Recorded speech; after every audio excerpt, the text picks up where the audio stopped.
Hello students, good morning. How are you? I hope you are well at your home. You are safe at your home. Let us continue our chapter. So class 7th, yesterday we have discussed about the chapter first, that is nutrition in plants, and in this we have discussed mode of nutrition in plants. We know that two modes of nutrition are there. One is autotrophic and the other is heterotrophic. Auto means self. So this one we have discussed yesterday.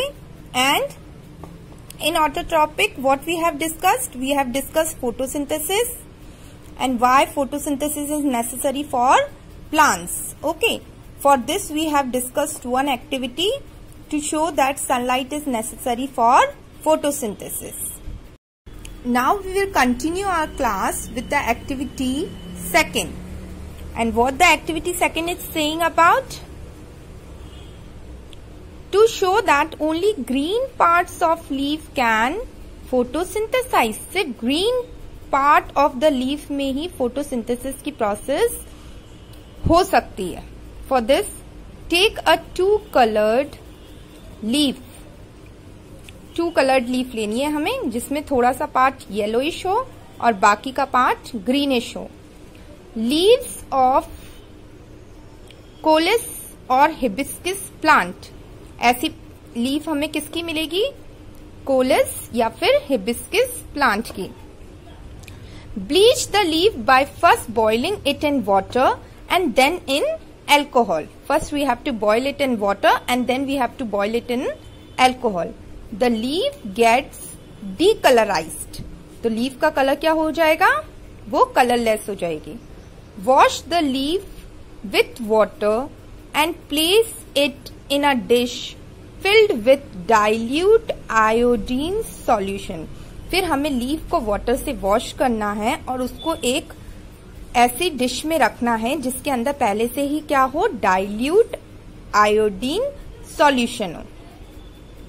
You will notice that the iodine solution on the green portion of the leaf turn blue-black due to the presence of starch, as that part of the leaf could prepare food. The iodine solution on non-green part will not turn blue-black. Rather, they turn brown, indicating that the non-green parts could not synthesize food. What we will notice?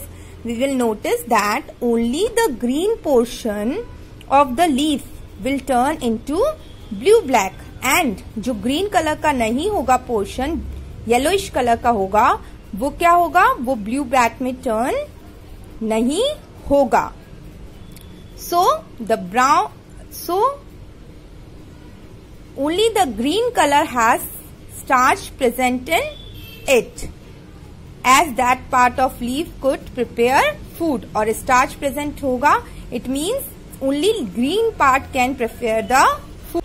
Thus, it is clear from the above activity that in plants with variegated leaves, photosynthesis takes place only in the green portion of the leaves. Variegated leaves मतलब जिसमें दो colour present हो, उसमें सिर्फ only green portion जो होगा, सिर्फ उसमें आपका क्या प्रेजेंट होगा?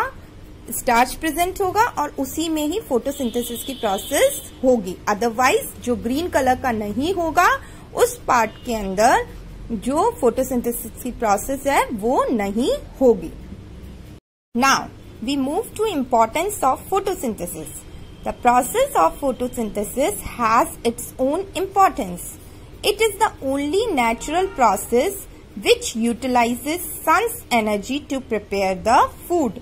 Its importance can be understood by the following points. Photosynthesis सिर्फ एक ऐसी process है जिसमें किसकी present food बनाने के लिए किसकी जरूरत पड़ती है? sun की energy की. So what are the uses? Let us discuss. Photosynthesis enables green plants to prepare their own food, which they use for their growth, own growth and survival. The extra food gets stored in the form of starch in different parts of the plant. पहला तो क्या है, photosynthesis जो होती है वो green plant को क्या करती है, फूड बनाने के लिए हेल्प करती है, और जो कि उसकी ग्रोथ के लिए और उसके सर्वाइवल के लिए नेसेसरी है, क्योंकि फूड नहीं खाएगा तो उसकी ग्रोथ और सर्वाइवल नहीं होगा। और बाकी जो एक्स्ट्रा पार्ट बचता है वो स्टार्च के फॉर्म में, जो फूड के फॉर्म में, स्टार्च के फॉर्म में एज अ फूड वो स्टोर हो जाता है और उसको हम यूज कर सकते हैं। All animals depend on plants for their food directly or indirectly. We know that सारे जितने भी एनिमल्स हैं वो या तो डायरेक्टली या इनडायरेक्टली किस पर डिपेंडेंट हैं, प्लांट्स पर डिपेंडेंट हैं for their food. Oxygen, which is essential for the survival of all living organisms, is produced during the process photosynthesis. Animals and humans breathe in oxygen and breathe out carbon dioxide, which is used by green plants to prepare their own food. This maintains the balance of oxygen and carbon dioxide in the nature. What they are saying कि oxygen जो कि हमारे survival के लिए, सारे living beings के survival के लिए क्या है, नेसेसरी है, एसेंशियल है, is produce during the process of photosynthesis. Oxygen कब प्रोड्यूस होता है, बाय प्रोडक्ट निकला था ना हमारा उस इक्वेशन में, तो ऑक्सीजन कब प्रोड्यूस होता है, फोटोसिंथेसिस की प्रोसेस में, जो कि ऑल द लिविंग ऑर्गेनिजम्स के लिए जरूरी है, एसेंशियल है। Animals and human breathe in oxygen and breathe out carbon dioxide. Animals और ह्यूमंस क्या करते हैं, ऑक्सीजन को ब्रीथ करते हैं और कार्बन डाइऑक्साइड को रिलीज करते हैं, which is used by green plants to prepare their own food. जो carbon dioxide animals breathe out करते हैं वो कौन यूज करता है, ग्रीन प्लांट्स यूज करते हैं। For what, for preparing their own food. और ये जो ऑक्सीजन और कार्बन डाइऑक्साइड का जो एनिमल और प्लांट्स के थ्रू क्या होता है, ये मेंटेन रखते हैं अपने नेचर में बैलेंस ऑफ ऑक्सीजन और carbon dioxide. Understood?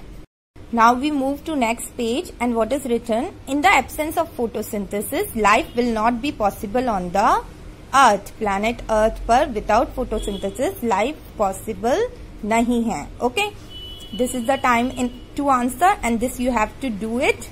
You have to read the chapter and you have to try to fill in the blanks, and we will discuss in our next class. This much is for today. Thank you.